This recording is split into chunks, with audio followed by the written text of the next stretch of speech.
color, you're an oppressor. That is wrong. That is not how you treat people.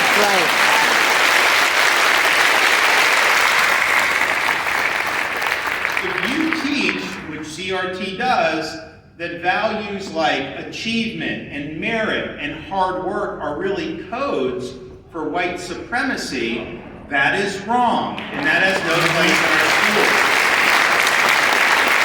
And so you never hear the left actually talk about what we're actually concerned with. They will do straw men to say they don't want people to learn about civil rights or abolitionists. Actually, in Florida, all that is required to be taught by statute, and it should be taught, and it will be taught accurately and fairly, but that's not really what, and actually there was one, someone did a mailer, a left-wing group, saying, Florida, they're trying to erase, all these historical figures. They have like Washington and all this stuff. Like, wait a minute, you're the one trying to take Washington down, not me. Not us. I would be fine. If they did nothing but study Washington's character and life, we would do a lot worse. Yep, exactly.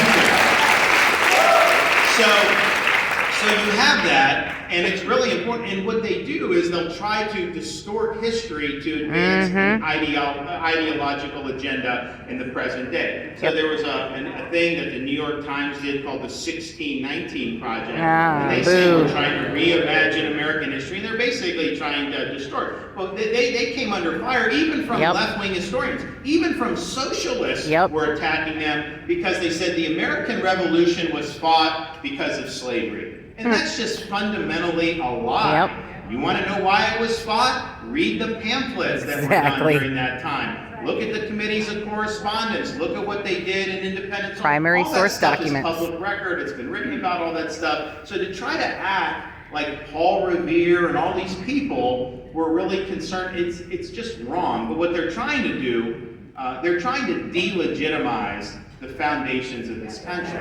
They want people to believe that our institutions were founded, that they were rotten, and that these are not things that are really worth fighting for, and our founding principles, really aren't things that are worth fighting for. And it's interesting because they really are aligned historically, like we're aligned with Abraham Lincoln and Frederick Douglass about the country's principles really being the guiding light that has led other people throughout wind struggles across the board. Stephen Douglas, when he was debating Lincoln, he said, no, none of that's true. Declaration of Independence doesn't mean what it says. Country was basically founded, and he was doing the CRT. Yes, he was. What they view America he was. So it's very interesting how you Nothing do it. new under the sun. So we believe in a Lincoln and Frederick Douglass version of the founding of the country in American history, but there is an agenda at play, and so we're just making sure that we're doing it right. Also, in these corporations, they want to subject these the employees to these things where they're being scapegoated based on their skin color. And that's just wrong to do. You should not have to be subjected to sitting through that. So we provided protections for that. Now, we're getting sued on it. We're in front of a liberal judge. He's going to rule against us, but we'll win eventually. We'll get it done, and we'll make sure we're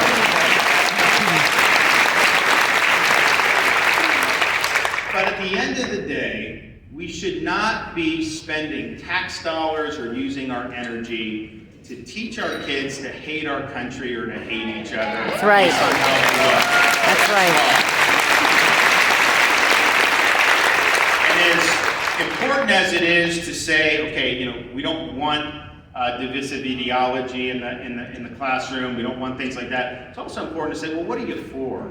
And so what we've done since I've been governor is we've launched the largest civics initiative anywhere in the country. Because people need to know.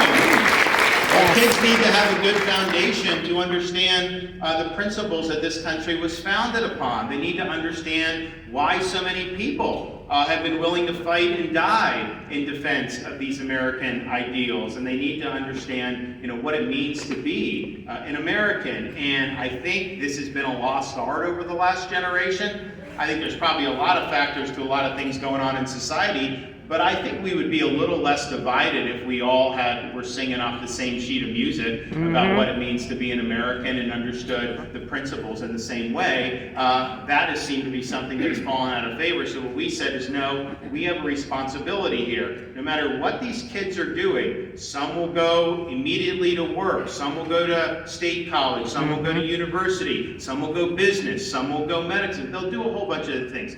The one common theme to all those, they will all be called upon to exercise the duties of being an American citizen. Yes.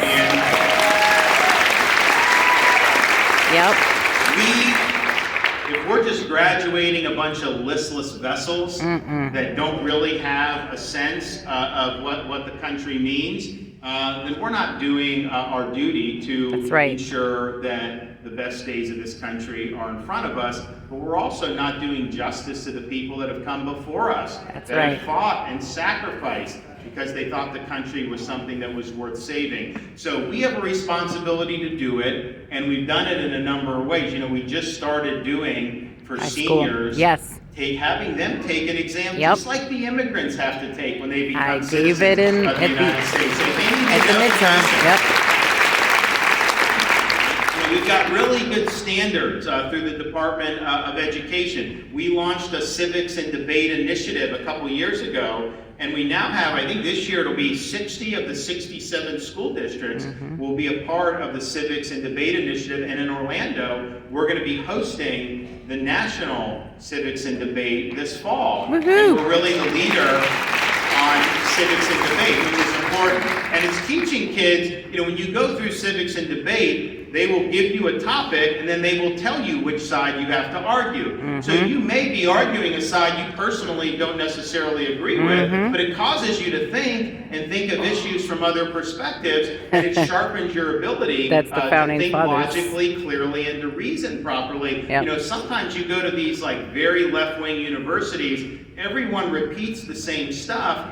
Those students don't get the type of critical thinking that they need because the assumptions are never challenged. And so we're challenging assumptions and making sure that we're doing that. And then what we also have done is said it's very important that the teachers have the tools they need to teach civics and history properly. So we launched, I mean, we're calling it a civics boot camp, but it's a training program, and the teachers go through it. They get a $3,000 bonus, but you're really looking at true history. You're looking at stuff from the perspective of the founding generation, how those principles inform the creation of the Constitution, and all these other things. You know, some of the media wasn't happy about it because it slams the door to using that history for leftist indoctrination, and that's, you know, the way it should be. The way it should be,